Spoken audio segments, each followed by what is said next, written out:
আজকে আমরা মেলায় গিয়ে কি করলাম সেটাই শেয়ার করব আপনাদের সাথে। তো হ্যালো বন্ধুরা, কেমন আছেন সবাই? সবাই ভালো আছেন তো? তো সকাল থেকে ভাই অনেক জেদ করছিল মেলায় যাবে বলে। এই দুদিন ধরে শরীরটা একদমই ভালো ছিল না আমার। তাই আমি ভাইকে বললাম, ভাই এখন না সন্ধ্যাবেলায় যাব আমরা ঘুরতে। যেহেতু আজকে লাস্ট মেলা ছিল তাই ভাবলাম ভাইকে ঘুরিয়ে নিয়ে আসি। তো আজকে আমার এই ফাইনাল লুকটা কেমন লাগলো অবশ্যই কমেন্ট করে জানাবেন। বাড়ি থেকে বেরিয়ে দেখে একটা টোটো দাঁড়িয়ে ছিল, তো তাড়াতাড়ি বসে পড়লাম।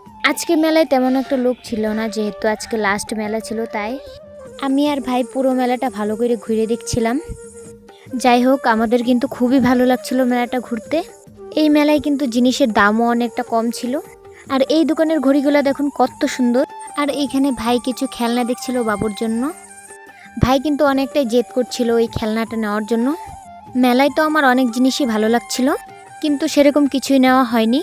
পকেটে টাকা না থাকলে যা হয় আর কি। আমরা হলাম গরিবস ভাই, আমরা খালি স্বপ্নই দেখতে পারি। সবটা মেলা ঘোরার পর আমি ভাবলাম নাগরদোলনাতে চড়বো এবার। ফার্স্ট রাউন্ডে তো খুবই ভালো লাগছিল, তার পরের রাউন্ডগুলো ঠিক এইরকম ছিল। ভাই রে ভাই, আমার এতটা ভয় লাগছিল কি বলবো।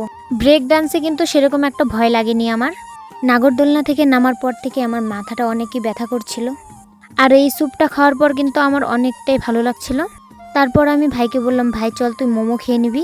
আর ও মোমো খাওয়ার পর আমরা সোজা বেরিয়ে পড়েছিলাম বাড়ি যাওয়ার জন্য। তো বন্ধুরা, আজকে আমার মিনি ব্লগটা এইটুকুই ছিল। দেখা হচ্ছে নেক্সট ভিডিওতে। সবাই ভালো থাকবেন। রাধে রাধে।